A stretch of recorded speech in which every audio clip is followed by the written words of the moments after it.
1 मार्च 2021 को छत्तीसगढ़ के मुख्यमंत्री भूपेश बघेल ने छत्तीसगढ़ विधानसभा में राज्य का 21वां और अपनी सरकार का कौन सा बजट पेश किया है? इसका उत्तर है तीसरा बजट। अगला क्वेश्चन है, वित्तीय वर्ष 2021-22 के छत्तीसगढ़ के इस बजट का आकार कितने हजार करोड़ रुपए का था? इसका आंसर है 97,106 करोड़ रुपए। नेक्स्ट क्वेश्चन है, छत्तीसगढ़ के बजट का आकार 97,106 करोड़ रुपए है। इस बजट में कितना राजस्व घाटा अनुमानित किया गया है? इसका आंसर है 3,702 करोड़ रुपए का राजस्व घाटा। छत्तीसगढ़ के इतिहास में ऐसा कौन सी बार हुआ है कि राज्य का बजट बनाने में सहयोगी के रूप में वित्त सचिव और बजट संचालक दोनों अधिकारी महिला रही हैं? इसका आंसर है पहली बार। अगला क्वेश्चन है, पुलिस फोर्स को जंगल की खबरें देने के लिए बस्तर टाइगर्स के कितने नए पदों की भर्ती की घोषणा बजट में की गई है? इसका आंसर है 2800 पद। अगला क्वेश्चन है, बस्तर डिवीजन के सभी जिलों में तैनात स्पेशल पुलिस फोर्स के जवानों को अब किस नाम से जाना जाएगा? इसका आंसर है बस्तर टाइगर्स के नाम से। वित्तीय वर्ष 2021-22 के छत्तीसगढ़ के बजट में प्रदेश में कितने नए अंग्रेजी माध्यम स्कूल खोले जाने की घोषणा की गई है? इसका आंसर है 119 नए अंग्रेजी माध्यम के स्कूल। अगला क्वेश्चन है, वित्तीय वर्ष 2021-22 के छत्तीसगढ़ के बजट में स्वच्छता दीदी का मानदेय 5,000 रुपये से बढ़ाकर कितना करने की घोषणा की गई है? इसका उत्तर है 6,000 रुपये। अगला क्वेश्चन है, महात्मा गांधी राष्ट्रीय रोजगार गारंटी कानून अर्थात मनरेगा के तहत इस साल राज्य के बजट में कितने रुपए का प्रावधान किया गया है? इसका आंसर है 1,603 करोड़ रुपए का प्रावधान। छत्तीसगढ़ के बजट में राम वन गमन पथ के लिए कितने करोड़ रुपए का प्रावधान किया गया है? इसका उत्तर है 30 करोड़ रुपए का। अगला क्वेश्चन है, छत्तीसगढ़ के बजट में किस स्थान पर नया शासकीय बीएड कॉलेज खोलने की घोषणा की गई है? इसका आंसर है कांकेर में। अगला क्वेश्चन है, छत्तीसगढ़ के नए बजट में राजीव गांधी किसान न्याय योजना के लिए कितने रुपए का प्रावधान किया गया है? इसका उत्तर है 5,703 करोड़ रुपए का। उल्लेखनीय है कि छत्तीसगढ़ सरकार ने पूर्व प्रधानमंत्री राजीव गांधी की पुण्यतिथि यानी 21 मई 2020 को किसानों की आय में वृद्धि करने के लिए राजीव गांधी किसान न्याय योजना शुरू की है। इस योजना में प्रधानमंत्री किसान सम्मान निधि योजना की तरह सहायता राशि सीधे किसानों के बैंक खाते में जमा की जाती है।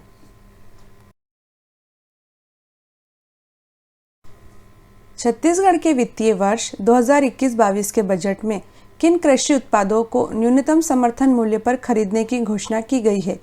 इसका आंसर है कोदो, कुटकी तथा रागी को। नेक्स्ट क्वेश्चन है, छत्तीसगढ़ के नए बजट में किस जिले को भी हवाई सेवा से जोड़ने के लिए हवाई पट्टी के निर्माण की घोषणा की गई है? इसका आंसर है कोरिया जिले को। अगला क्वेश्चन है, छत्तीसगढ़ के नए बजट में किस एयरपोर्ट पर एयर कार्गो हब बनाने की घोषणा की गई है? इसका आंसर है स्वामी विवेकानंद इंटरनेशनल एयरपोर्ट रायपुर पर।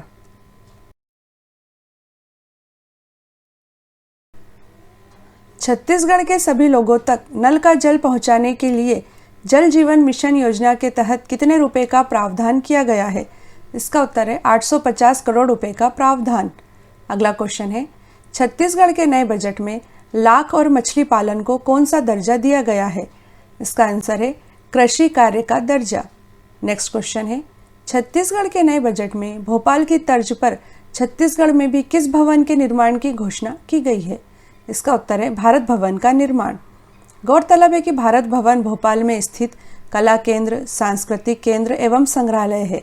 इसमें कला दीर्घा, ललित कला संग्रह, ऑडिटोरियम, रिहर्सल रूम, भारतीय कविताओं का पुस्तकालय आदि कई चीज़ें शामिल हैं। भोपाल स्थित भारत भवन के वास्तुकार चार्ल्स कोरिया हैं।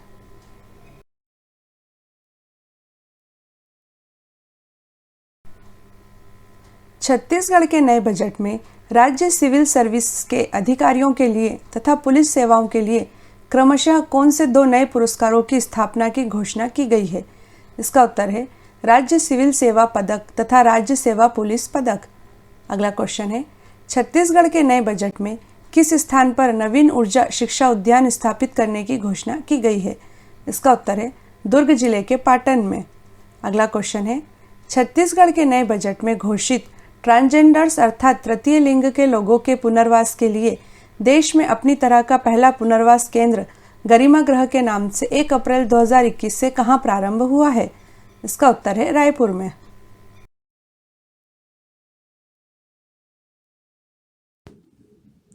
वर्ष 2020 में कुल अंतर्राष्ट्रीय व्यापार में चीन को पछाड़कर कौन सा देश भारत का सबसे बड़ा व्यापार साझेदार देश बन गया है? इसका उत्तर है अमेरिका। अगला क्वेश्चन है, 1 रुपये के करेंसी नोटों पर किसके हस्ताक्षर होते हैं? उत्तर है वित्त सचिव भारत सरकार के। अगला क्वेश्चन है, योजना आयोग के स्थान पर नीति आयोग का गठन कब हुआ था? इसका उत्तर है 1 जनवरी 2015 को। वर्तमान में किस देश की मुद्रा का विश्व व्यापार में सबसे अधिक उपयोग होता है? उत्तर है अमेरिका की मुद्रा डॉलर का। अगला क्वेश्चन है, विश्व का सबसे बड़ा स्टॉक एक्सचेंज कौन सा है? उत्तर है न्यूयॉर्क स्टॉक एक्सचेंज। अगला क्वेश्चन है, देश का पहला तैरता हुआ ATM state bank of India ने किस स्थान पर प्रारंभ किया है? उत्तर है कोच्चि में। हमारे देश में चेकबुक किन भाषाओं में मुद्रित हो सकती है? उत्तर है हिंदी एवं अंग्रेजी में। अगला क्वेश्चन है, आईसीआईसीआई का विस्तृत अर्थ क्या है? उत्तर है industrial credit and investment corporation of India. अगला क्वेश्चन है, यूटीआई की स्थापना कब की गई थी?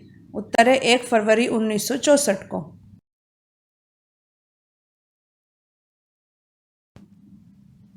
बैंक ऑफ इंडिया का मुख्यालय कहाँ स्थित है? उत्तर है मुंबई में। अगला क्वेश्चन है, 1 जुलाई 1955 को किस बैंक का नाम बदलकर स्टेट बैंक ऑफ इंडिया रखा गया था?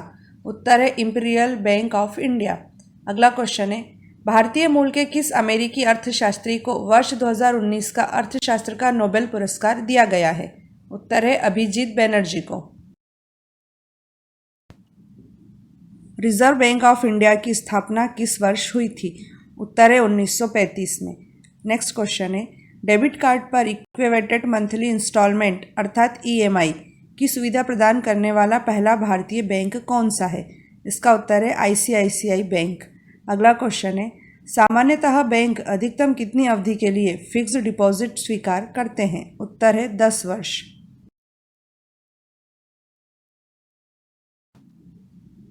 भारतीय रिजर्व बैंक के पहले भारतीय गवर्नर कौन थे? उत्तर है चिंतामण द्वारकानाथ देशमुख। अगला क्वेश्चन है, राष्ट्रीय उपभोक्ता विवाद निवारण आयोग का मुख्यालय कहाँ स्थित है? उत्तर है दिल्ली में।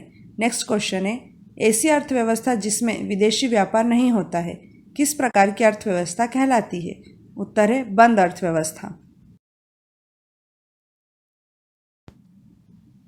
राज्य के राजकोषीय घाटे की वित्तीय व्यवस्था में सर्वाधिक अंश किसका होता है? उत्तर है केंद्रीय सरकार से प्राप्त ऋण का। अगला क्वेश्चन है, इंडिया ब्रांड इक्विटी फाउंडेशन की स्थापना कब की गई थी? उत्तर है 1996 में। अगला क्वेश्चन है, हमारे देश में सर्वप्रथम स्थापित होने वाला बैंक कौन सा था? उत्तर है बैंक ऑफ हिंदुस्तान। कौन सी एजेंसी भारत में क्रेडिट रेटिंग एजेंसियों और म्यूचुअल फंडों का विनिमय करती है? उत्तर है securities and exchange board of India अर्थात सेबी। अगला क्वेश्चन है, पेंशनधारियों के लिए आरंभ किए गए आधार पर आधारित डिजिटल लाइफ सर्टिफिकेट को क्या नाम दिया गया है? उत्तर है जीवन प्रमाण। अगला क्वेश्चन है, किसी बैंक के करंट अकाउंट और सेविंग अकाउंट में समाहित कुल जमाओं का अनुपात क्या कहलाता है? उत्तर है कासा अनुपात।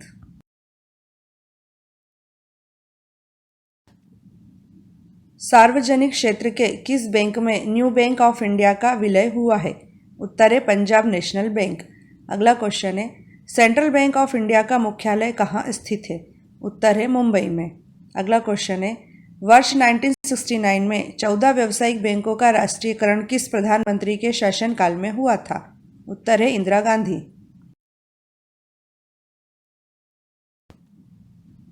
आर्थिक क्षेत्र में प्रयुक्त आईपीओ का विस्तृत अर्थ क्या है? उत्तर है इनिशियल पब्लिक ऑफरिंग। अगला क्वेश्चन है, हेरोड डोमर मॉडल पर भारत की कौन सी पंचवर्षीय योजना आधारित थी? उत्तर है पहली। अगला क्वेश्चन है, भारत की वित्तीय राजधानी कौन सा शहर कहलाता है? उत्तर है मुंबई।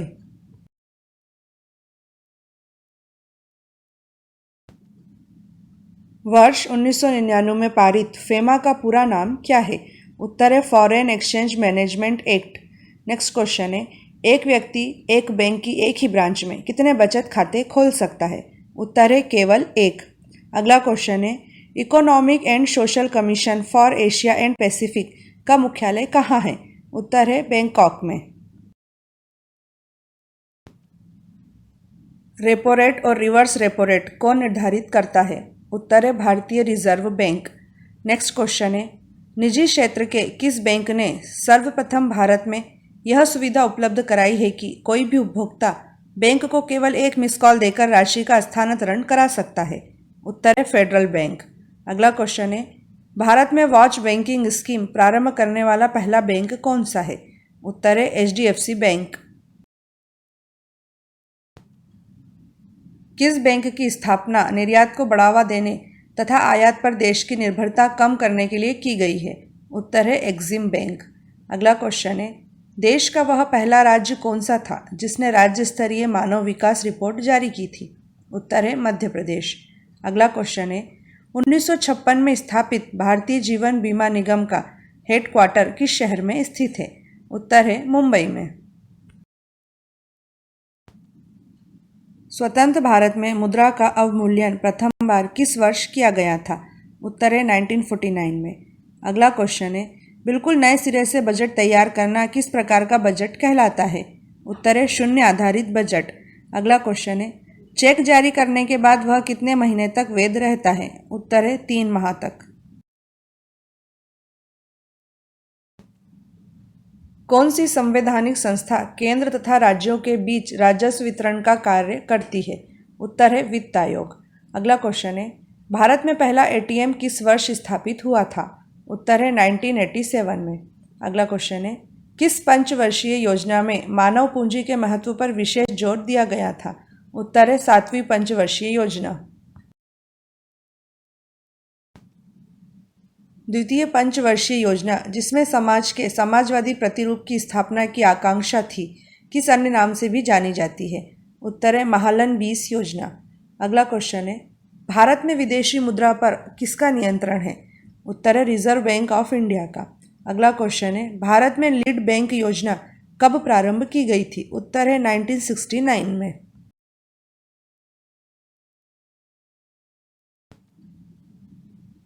ऐसी मुद्रा जिसमें शीघ्र पलायन कर जाने की प्रवृत्ति हो वह किस प्रकार की मुद्रा कहलाती है? उत्तर है हॉट करेंसी। अगला क्वेश्चन है, इंडियन फाइनेंशियल सिस्टम कोड में कितने कैरेक्टर्स होते हैं? उत्तर है 11 कैरेक्टर्स। नेक्स्ट क्वेश्चन है, सर्वप्रथम स्वतंत्र भारत में आयकर अधिनियम किस वर्ष पारित किया गया था? उत्तर है 1961 में। विश्व बैंक की स्थापना किस वर्ष हुई थी? उत्तर है 1944 में। अगला क्वेश्चन है, securitisation and reconstructions of financial assets and enforcement of security interest अधिनियम 2002 किस वित्तीय समस्या से निपटने से संबंधित है? उत्तर है गैर निष्पादित आस्तियाँ। अगला क्वेश्चन है, ग्लोबल फाइनेंशियल स्टेबिलिटी रिपोर्ट कौन सा संगठन जारी करता है? उत्तर है अंतर्राष्ट्रीय मुद्रा कोष। किस देश में विश्व के पहले फेशियल रिकॉग्निशन एटीएम का अनावरण किया गया है? उत्तर है चीन में। अगला क्वेश्चन है, किसने वर्ष 1933 में अर्थशास्त्र में सर्वप्रथम माइक्रो तथा मैक्रो शब्द का प्रयोग किया था? उत्तर है रगनार फ्रिस्क ने। अगला क्वेश्चन है, एफडीआई का विस्तृत अर्थ क्या है? उत्तर है फॉरेन डायरेक्ट इन्वेस्टमेंट।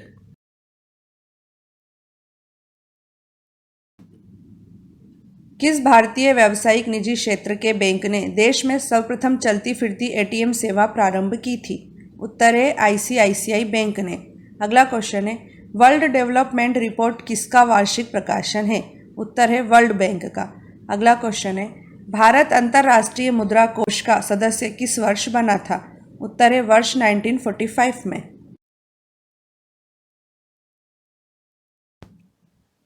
भारत में किसकी अभिरक्षा में विदेशी मुद्रा कोष रखा जाता है? उत्तर है भारतीय रिजर्व बैंक। अगला क्वेश्चन है, भारत में पहला व्हाइट लेबल एटीएम किस कंपनी ने प्रारंभ किया है? उत्तर है Tata communications payment solutions limited. अगला क्वेश्चन है, भारत के प्रथम मोबाइल औद्योगिक इलेक्ट्रॉनिक क्लस्टर की आधारशिला कहाँ रखी गई है? उत्तर है तिरुपति में। मनी लॉन्ड्रिंग से क्या अभिप्राय है? उत्तर है काले धन को वैध बनाना। अगला क्वेश्चन है, नासिक स्थित करेंसी नोट प्रेस की स्थापना किस वर्ष हुई थी? उत्तर है 1928 में। अगला क्वेश्चन है, नीति आयोग की कौन सी विंग सारे राज्यों के मुख्यमंत्री तथा यूनियन टेरिटरी के उपराज्यपालों को मिलाकर बनी है? उत्तर है टीम इंडिया विंग। यदि घाटे के बजट को करेंसी नोट छापकर पूरा किया जाए तो इसका क्या परिणाम होगा? उत्तर है मुद्रास्फीति। अगला क्वेश्चन है, भारत में मुद्रा संबंधी नोटों की निर्गमन प्रणाली किस प्रकार की है? उत्तर है न्यूनतम कोष प्रणाली। अगला क्वेश्चन है, विश्व का प्रथम संगठित शेयर बाजार सन 1602 में कहाँ स्थापित किया गया था? उत्तर है एम्स्टर्डम में।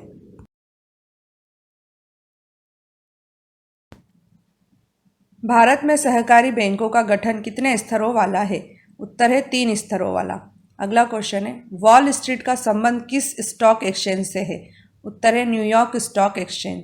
अगला क्वेश्चन है, भारतीय बीमा नियामक और विकास प्राधिकरण की स्थापना किस समिति की सिफारिश पर की गई थी? उत्तर है आर.एन. मल्होत्रा समिति। बैंक दर एवं खुले बाजार की कार्यवाही किससे संबंधित है? उत्तर है मौद्रिक नीति से।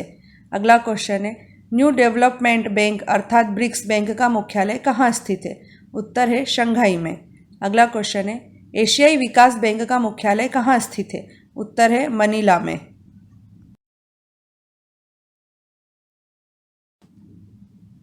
जब चलन में मुद्रा की मांग मुद्रा की पूर्ति से अधिक हो जाए तो उस स्थिति को क्या कहते हैं? उत्तर है अवस्फीति। अगला क्वेश्चन है, किस तारीख को भारतीय रिजर्व बैंक का राष्ट्रीयकरण हुआ था? इसका उत्तर है 1 जनवरी 1949 को।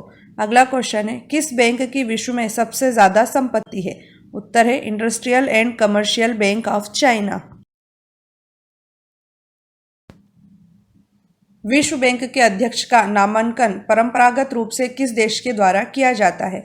उत्तर है अमेरिका के द्वारा। अगला क्वेश्चन है, भारत की आर्थिक वृद्धि दर को बढ़ाने में किस क्षेत्र का योगदान वर्तमान समय में अधिकतम है? उत्तर है सर्विस सेक्टर का।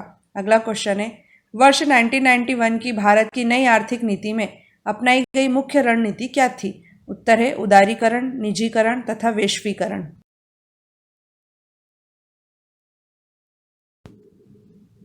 देश में पहली बार किस बैंक ने वायस पासवर्ड सेवा शुरू की है? उत्तर है आईसीआईसीआई बैंक ने। अगला क्वेश्चन है, शेयरों को इलेक्ट्रॉनिक रूप से जिस अकाउंट में रखा जाता है उसे किस नाम से जाना जाता है? उत्तर है डीमैट अकाउंट। अगला क्वेश्चन है, भारत के सभी एटीएम को कौन जोड़ता है? उत्तर है भारतीय राष्ट्रीय भुगतान निगम।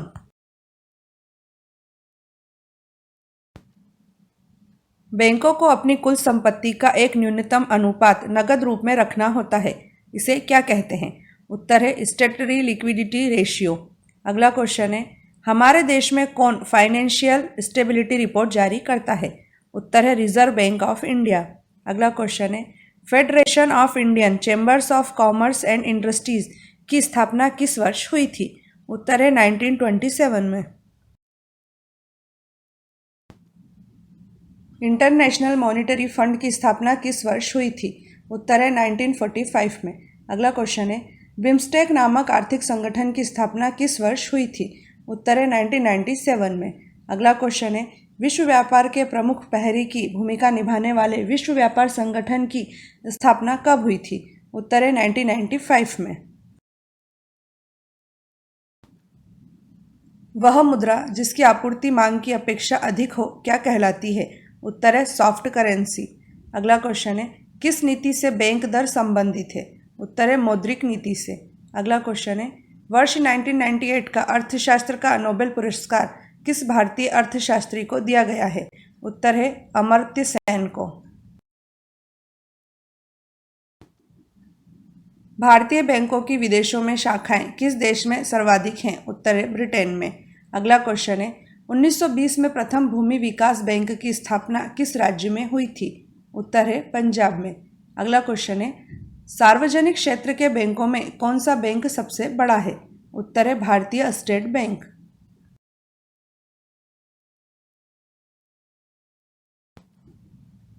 रिजर्व बैंक एक्ट 1934 के अनुसार रिजर्व बैंक ऑफ इंडिया किस कीमत से अधिक के बैंक नोट जारी नहीं कर सकता? उत्तर है 10,000 रुपये से अधिक कीमत के बैंक नोट। अगला क्वेश्चन है, भारतीय रिजर्व बैंक का मुख्यालय कहाँ है?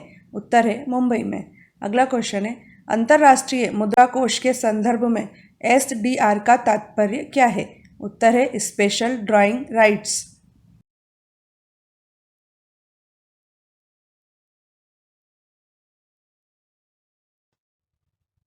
मेक इन इंडिया अभियान किस तारीख से प्रारंभ किया गया है? इसका उत्तर है 25 सितंबर 2014 से। भारत के प्रधानमंत्री नरेंद्र मोदी ने देश में मैन्युफैक्चरिंग सेक्टर को बढ़ावा देने के उद्देश्य से 25 सितंबर 2014 को मेक इन इंडिया अभियान का शुभारंभ किया। इस अभियान का प्रमुख उद्देश्य देश की अर्थव्यवस्था को प्रभावित करने वाले विनिर्माण के 25 क्षेत्रों में बदलाव लाना है, ताकि रोजगार में वृद्धि हो तथा बेरोजगारी को दूर किया जा सके। गौरतलब है कि मेक इन इंडिया अभियान ने देश विदेश के निवेशकों के लिए भारत में व्यापार के द्वार खोल दिए हैं।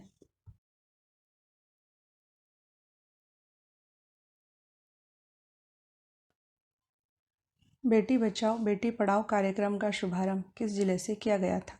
इसका उत्तर है पानीपत। भारत के प्रधानमंत्री नरेंद्र मोदी ने 22 जनवरी 2015 को हरियाणा के पानीपत जिले से बेटी बचाओ बेटी पढ़ाओ कार्यक्रम का शुभारंभ किया था।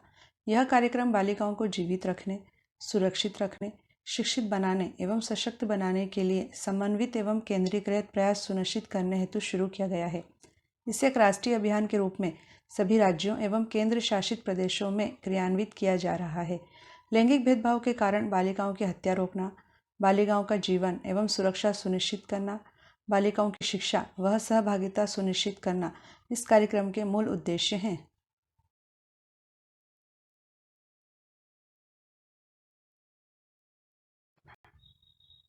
स्मार्ट सिटी योजना में कितने शहरों को स्मार्ट सिटी के रूप में विकसित करने का लक्ष्य रखा गया है? इसका उत्तर है 100 शहरों को। 25 जून 2015 को प्रारंभ की गई स्मार्ट सिटी योजना नरेंद्र मोदी सरकार की एक महत्वाकांक्षी योजना है। इसके तहत देश भर के 100 चुनिंदा शहरों को स्मार्ट सिटी के रूप में विकसित किया जाएगा। स्मार्ट सिटी का इंफ्रास्ट्रक्चर इस तरह से विकसित किया जाएगा कि वहाँ रहने वाले व्यक्ति को जरा भी असुविधा न हो।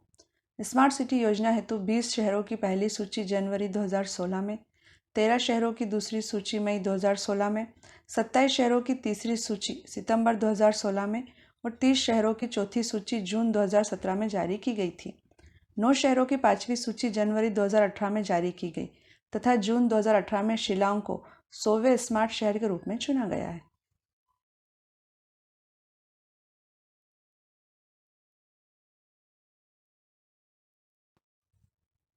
आयुष्मान भारत योजना में कितने रुपए का स्वास्थ्य बीमा उपलब्ध कराया जा रहा है?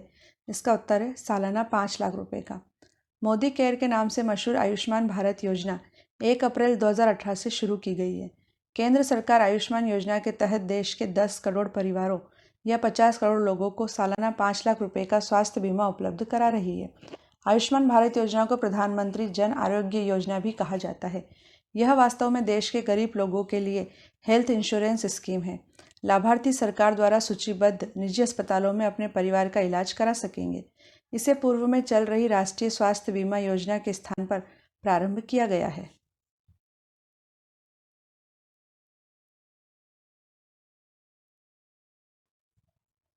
स्वच्छ भारत अभियान किस तारीख से प्रारंभ हुआ है? इसका उत्तर है 2 अक्टूबर 2014।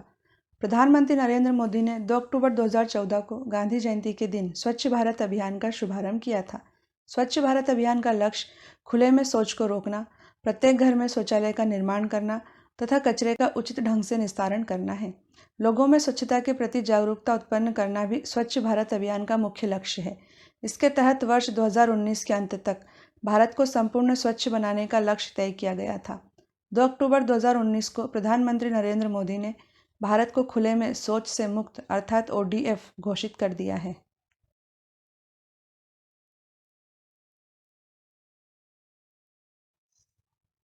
जन धन योजना किस तारीख से प्रारंभ हुई है? इसका उत्तर है 28 अगस्त 2014। प्रधानमंत्री जन धन योजना का उद्देश्य देश के सभी परिवारों की बैंक खातों तक पहुंच बनाना है। प्रधानमंत्री जन धन योजना 28 अगस्त 2014 को मोदी सरकार द्वारा प्रारंभ की गई थी। इसके अंतर्गत जीरो बैलेंस पर बैंक खाता खोला जा सकता है। निर्धन लोगों को आर्थिक रूप से सशक्त बनाने हेतु चलाई गई इस योजना में खाता धारकों को 30,000 रुपये का न्यूनतम जीवन बीमा और 1,00,000 रुपये का दुर्घटना बीमा दिया जाता है। खाताधारी को एटीएम कार्ड की तरह रुपए डेबिट कार्ड की सुविधा दी जाती है।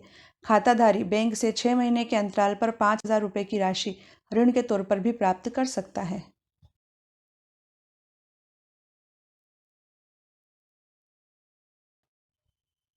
नमामि गंगे कार्यक्रम किस तारीख को प्रारंभ हुआ है?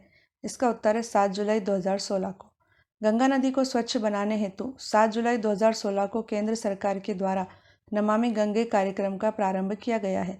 20,000 करोड़ रुपए की लागत वाले इस कार्यक्रम के द्वारा गंगा नदी की स्वच्छता हेतु अनेक योजनाएं क्रियान्वित की जा रही हैं, जिनमें गंगा नदी को प्रदूषण मुक्त करने के लिए जलमल उपचार संयंत्रों की स्थापना, जैवोपचार, गंगा में ठोस कचरा प्रवाहित करने पर रोक, गंगा में गिरने वाले गंदे पानी के उपचार हेतु संयंत्रों की स्थापना, गंगा में गिरने वाले जल मल को निकासी बिंदु पर ही रोकने के उपाय, गंगा किनारे स्थापित कारखानों पर अंकुश जैसे कार्य शामिल हैं।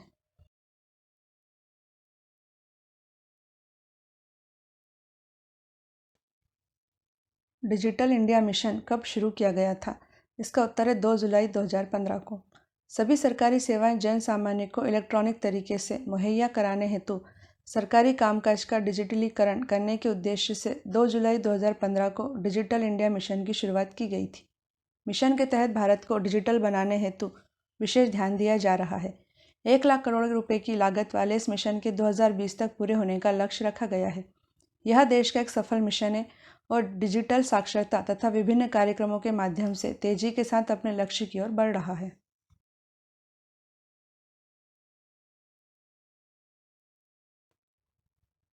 स्टार्टअप इंडिया अभियान किससे संबंधित है? इसका उत्तर है नए उद्यमों से।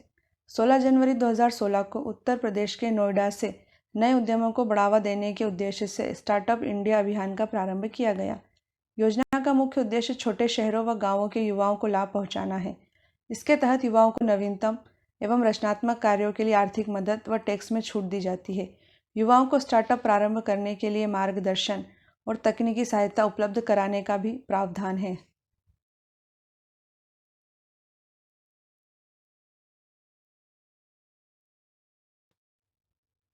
स्टैंड अप इंडिया अभियान किससे संबंधित है? इसका उत्तर है उद्यमशीलता को प्रोत्साहन।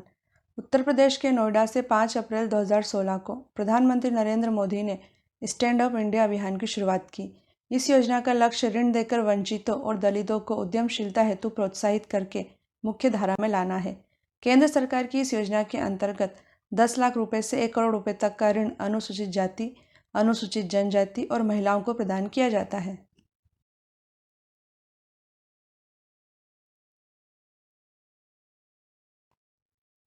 प्रधानमंत्री उज्ज्वला योजना का संबंध किससे है? इसका उत्तर है एलपीजी कनेक्शन से। नरेंद्र मोदी के द्वारा प्रधानमंत्री उज्ज्वला योजना 1 मई 2016 को उत्तर प्रदेश के बलिया जिले से आरंभ की गई। इस योजना का लक्ष्य गरीबी रेखा से नीचे जीवन यापन करने वाले 5 करोड़ लोगों को रसोई गैस कनेक्शन प्रदान करना था। योजना के अंतर्गत गरीबी रेखा से नीचे जीवन यापन करने वाले परिवार को प्रत्येक एलपीजी कनेक्शन के लिए 1,600 रुपये प्रदान किए जाते हैं। यह देश की पहली ऐसी योजना है जिसके माध्यम से देश में निर्धनतम परिवार की करोड़ों महिलाओं को लाभ पहुंचाया जा रहा है। बीपीएल परिवारों को 5 करोड़ गैस कनेक्शन प्रदान किए जाने के लक्ष्य वाली इस योजना में 2019 के अंत तक रिकॉर्ड 8 करोड़ से अधिक गैस कनेक्शन प्रदान किए जा चुके हैं।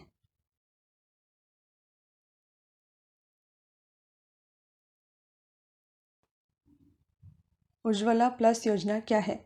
इसका उत्तर है एलपीजी सब्सिडी छोड़ने से। प्रधानमंत्री उज्ज्वला प्लस योजना 2017 के अंतर्गत स्वेच्छा से एलपीजी पर अपनी सब्सिडी छोड़ देने वाले उपभोक्ताओं को ज़रूरतमंद परिवारों को मुफ्त एलपीजी कनेक्शन मुहैया कराने के लिए प्रोत्साहित किया जाता है। इसके अंतर्गत एलपीजी पर अपनी सब्सिडी छोड़ देने वाले उपभोक्ताओं की सब्सिडी की राशि से गरीब परिवारों को मुफ्त एलपीजी कनेक्शन दिए जाते हैं।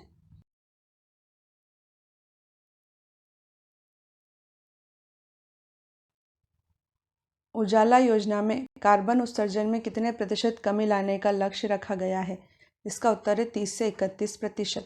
उजाला अर्थात उन्नत Jyotibai affordable LED for all योजना ऊर्जा बचत तथा कार्बन उत्सर्जन में 30 से 31% कमी करने हेतु नरेंद्र मोदी ने 1 मई 2015 को प्रारंभ की।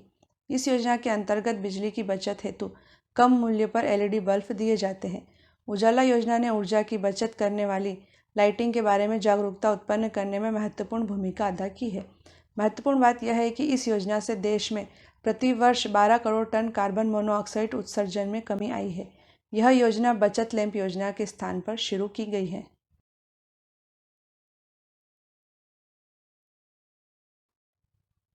दीनदयाल उपाध्याय अंत्योदय योजना का मुख्य उद्देश्य क्या है?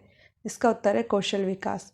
25 सितंबर 2014 को प्रारंभ की गई दीनदयाल उपाध्याय अंत्योदय योजना का उद्देश्य कौशल विकास और अन्य उपायों के माध्यम से आजीविका के अवसरों में वृद्धि कर शहरी और ग्रामीण गरीबी को कम करना है।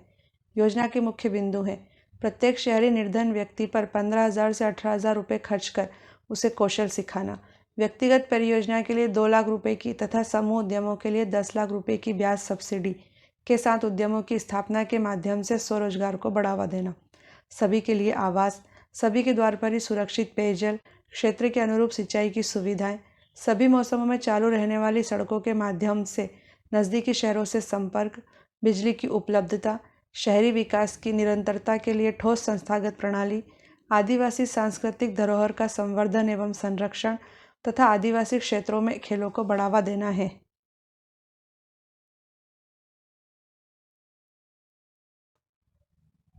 राष्ट्रीय रुर्बन मिशन की शुरुआत किस वर्ष की गई है? इसका उत्तर है 2016 में। भारत के प्रधानमंत्री नरेंद्र मोदी ने 21 फरवरी 2016 को छत्तीसगढ़ के राजनांदगांव जिले के कुरुभात गांव से राष्ट्रीय रुर्बन मिशन का शुभारंभ किया था। राष्ट्रीय रुर्बन मिशन के तहत ग्रामीण क्षेत्रों में आधारभूत सेवाओं में वृद्धि तथा सुविधाएं प्रदान कर गांवों का विकास करना है।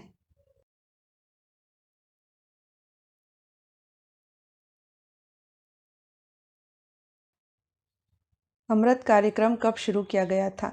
इसका उत्तर है 25 जून 2015 को। अमृत अर्थात Atal mission for rejuvenation and urban transformation कार्यक्रम का आरंभ 1 लाख से ज़्यादा आबादी वाले 500 से अधिक शहरों में बेसिक इंफ्रास्ट्रक्चर एवं अन्य सुविधाओं का विकास करने के उद्देश्य से 25 जून 2015 को किया गया था। इसमें शामिल शहरों में बिजली, पानी, सीवर नालियों व सेप्टिक टैंकों की जैविक और यांत्रिक सफाई, कचरा प्रबंधन, वर्षा जल संचयन, बाढ़ जल निकासी प्रणाली का निर्माण एवं उसका रखरखाव, बस रैपिड ट्रांसपोर्ट सिस्टम की स्थापना, अच्छी सड़कें, बच्चों के लिए पार्क जैसी सुविधाएं मुहैया कराई जाती हैं। यह 50,000 करोड़ रुपए की योजना है।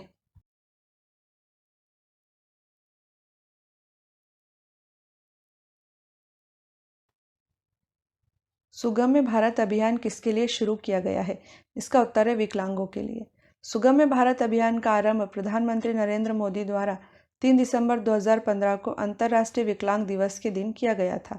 केंद्र सरकार ने विकलांगों अर्थात दिव्यांगों के उत्पादक, सुरक्षित और गरिमापूर्ण जीवन जीने के लिए उन्हें प्रगति और विकास हेतु समान अवसर और सुगम्यता प्रदान करने हेतु सुगम्य भारत अभियान की शुरुआत की है।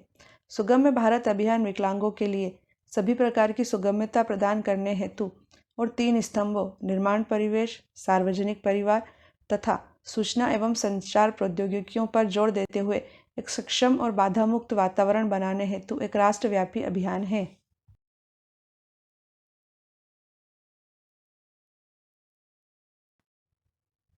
प्रधानमंत्री आवास योजना किस तारीख को प्रारंभ की गई है? इसका उत्तर है 20 नवंबर 2016 को। प्रधानमंत्री नरेंद्र मोदी ने 20 नवंबर 2016 को आगरा से प्रधानमंत्री आवास योजना का शुभारंभ किया। यह योजना शहरी तथा ग्रामीण क्षेत्रों के लिए 2 अलग अलग नामों प्रधानमंत्री आवास योजना शहरी तथा प्रधानमंत्री आवास योजना ग्रामीण से चलाई जा रही है। लोगों को अपना घर दिलाने के उद्देश्य से योजना के तहत वर्ष 2022 तक 2 करोड़ से ज़्यादा घरों का निर्माण किया जाएगा। योजना को निम्नलिखित 4 कार्यक्रम घटकों के माध्यम से पूरा किया जा रहा है। पहला, निजी प्रवर्तकों की भागीदारी से स्लम वासियों का स्लम पुनर्वास। दूसरा, ऋण से जुड़ी ब्याज सब्सिडी के माध्यम से कमजोर वर्ग के लिए किफ़ायती आवास को प्रोत्साहन। तीसरा, सार्वजनिक तथा निजी क्षेत्रों के साथ भागीदारी में किफ़ायती आवासों का निर्माण। चौथा, लाभार्थी आधारित व्यक्तिगत आवास निर्माण के लिए सब्सिडी।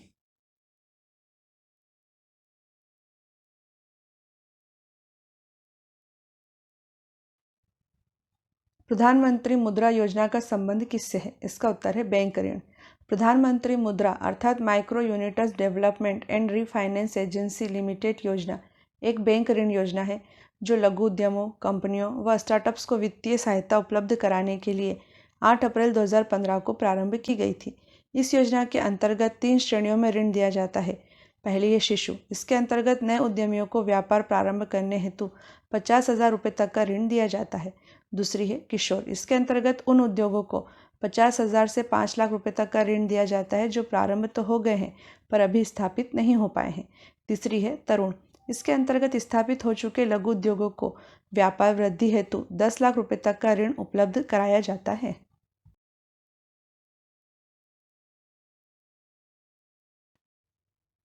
सुकन्या समृद्धि योजना के तहत किस आयु तक की बालिका का खाता खुलवाया जा सकता है? इसका उत्तर है 10 वर्ष तक। सुकन्या समृद्धि योजना बालिकाओं के लिए एक लघु बचत योजना है तथा बेटी बचाओ बेटी पढ़ाओ योजना का ही एक अंग है, जिसका शुभारंभ प्रधानमंत्री नरेंद्र मोदी ने 22 जनवरी 2015 को किया था। सुकन्या समृद्धि योजना के तहत सुकन्या समृद्धि खाता बालिका के जन्म लेने से लेकर उसकी आयु 10 वर्ष होने तक किसी भी समय उसके नाम से खुलवाया जा सकता है। आरंभ में न्यूनतम 1,000 रुपये जमा कराने होते हैं और उसके बाद 100 रुपये के गुणक में कोई भी राशि जमा कराई जा सकती है।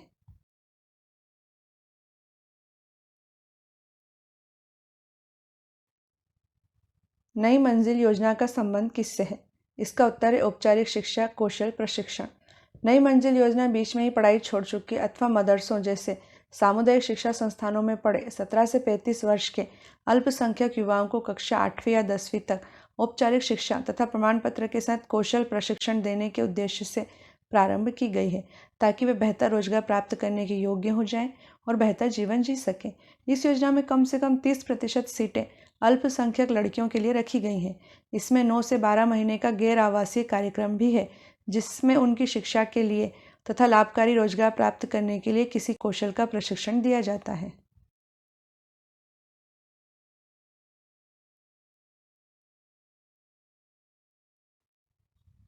सागरमाला राष्ट्रीय परिप्रेक्ष्य योजना किस तारीख को प्रारंभ हुई है?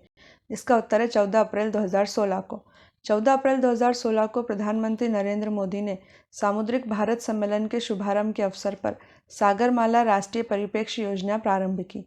सागरमाला सरकार का एक प्रमुख कार्यक्रम है, जिसका उद्देश्य देश में बंदरगाहों की अगुवाई में विकास को गति प्रदान करना है। इस कार्यक्रम से लॉजिस्टिक्स लागत में लगभग 35,000 करोड़ रुपए की वार्षिक बचत हो सकती है। साथ ही वर्ष 2025 तक भारत का व्यापारिक निर्यात बढ़कर 110 अरब डॉलर तक होने की संभावना है। इस योजना के माध्यम से लगभग 1 करोड़ नए रोजगार अवसर पैदा होने का अनुमान है।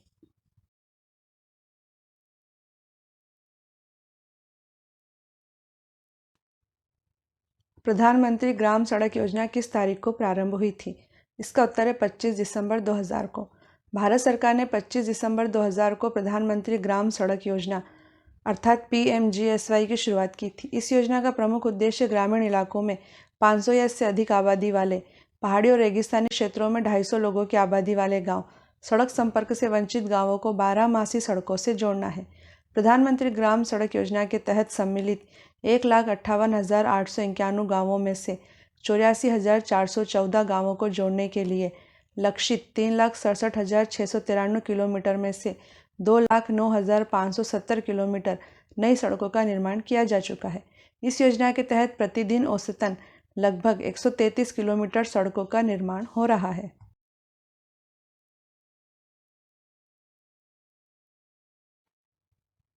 ई नाम योजना किससे संबंधित है? इसका उत्तर है किसानों को उनकी उपज का उचित मूल्य दिलाने से। ई नेशनल एग्रीकल्चर मार्केट अर्थात ई नाम योजना का प्रारंभ प्रधानमंत्री मोदी के द्वारा 14 अप्रैल 2016 को किसानों को उनकी उपज का उचित मूल्य प्राप्त कराने के उद्देश्य से किया गया है। ई नाम राष्ट्रीय स्तर का इलेक्ट्रॉनिक ट्रेडिंग पोर्टल है, जो एकीकृत राष्ट्रीय बाजार के लिए एक मंच है। इसका उद्देश्य व्यापारियों को राज्य के सभी बाजारों के लिए लाइसेंस उपलब्ध करवाना, कृषि उपज के गुणवत्ता मानकों में एकरूपता लाना तथा प्रत्येक बाजार में गुणवत्ता परीक्षण का प्रावधान उपलब्ध कराना है।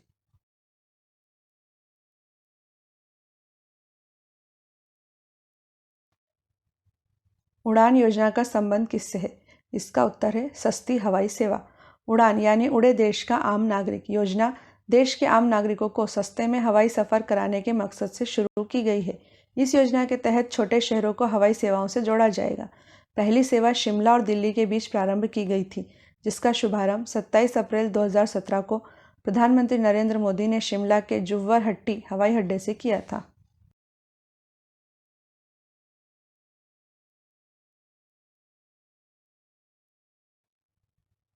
7 कार्यक्रम किसने प्रारंभ किया है? इसका उत्तर है नीति आयोग ने। 7 अर्थात sustainable action for transforming human capital कार्यक्रम का आरंभ 10 जून 2017 को नीति आयोग द्वारा किया गया है। शिक्षा व स्वास्थ्य क्षेत्र में कायाकल्प करने के उद्देश्य को लेकर इसका आरंभ किया गया है। यह कार्यक्रम विभिन्न राज्यों द्वारा नीति आयोग से अपेक्षित तकनीकी सहायता की आवश्यकता पूरी करेगा। इसका लक्ष्य बेहतर स्वास्थ्य प्रणालियों के लिए राज्यों की 3 भावी रोल मॉडल का चयन और निर्माण करना।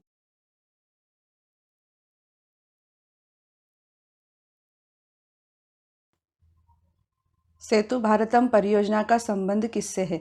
इसका उत्तर है राजमार्गों को रेलवे क्रॉसिंग से मुक्त बनाना। सेतु भारतम परियोजना राष्ट्रीय राजमार्गों को रेलवे क्रॉसिंग से मुक्त बनाने के उद्देश्य से 4 मार्च 2016 से प्रारंभ की गई है। इसका लक्ष्य सभी राष्ट्रीय राजमार्गों को रेलवे क्रॉसिंग से मुक्त बनाना है ताकि उन पर आवाजाही सुगम हो सके। इस परियोजना के तहत 20,800 करोड़ रुपए की लागत से 208 रेलवे ओवरब्रिज तथा रेलवे अंडरब्रिज का निर्माण किया जाएगा। साथ ही लगभग 1500 पुराने और खस्ताहाल पुलों को लगभग 30,000 करोड़ रुपए की लागत से चरणबद्ध तरीके से मजबूत बनाकर सुधारा जाएगा।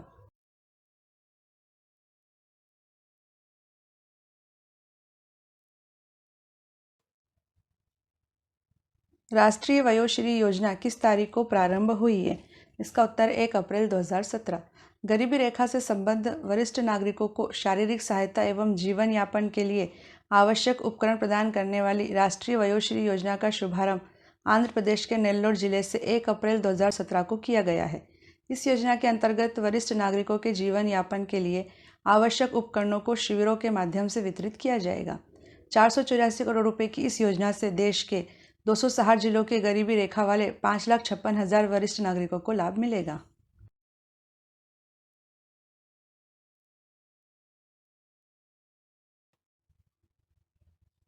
हृदय योजना का संबंध किससे है? इसका उत्तर है विरासत स्थल संरक्षण से। हृदय अर्थात heritage city development and augmentation योजना 21 जनवरी 2015 को प्रारंभ की गई थी। हृदय योजना विरासत शहरों में स्थित ऐतिहासिक इमारतों के संरक्षण, संवर्धन और इन शहरों में आर्थिक गतिविधियों के विकास से संबंधित है।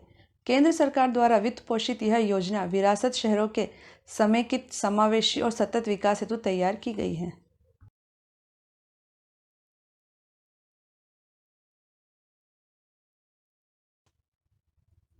समग्र शिक्षा अभियान कार्यक्रम कब शुरू किया गया था? इसका उत्तर है 24 मई 2018 को। 24 मई 2018 को आरंभ किए गए समग्र शिक्षा अभियान कार्यक्रम के माध्यम से स्कूली शिक्षा को गुणवत्तापूर्ण बनाने पर जोर दिया जा रहा है। योजना के तहत शिक्षा में तकनीकी प्रयोग बढ़ाकर विद्यार्थियों और शिक्षकों को अधिक सशक्त बनाया जाएगा। योजना में बालिका शिक्षा पर फोकस किया गया है। इस अभियान में पूर्व में चल रही 3 योजनाओं सर्व शिक्षा अभियान, राष्ट्रीय माध्यमिक शिक्षा अभियान और समग्र शिक्षा अभियान को समाहित कर दिया गया है। इसका उद्देश्य बच्चों को गुणवत्तापूर्ण शिक्षा प्रदान करने के साथ उन्हें समग्र रूप से विकास की ओर अग्रसर करना है।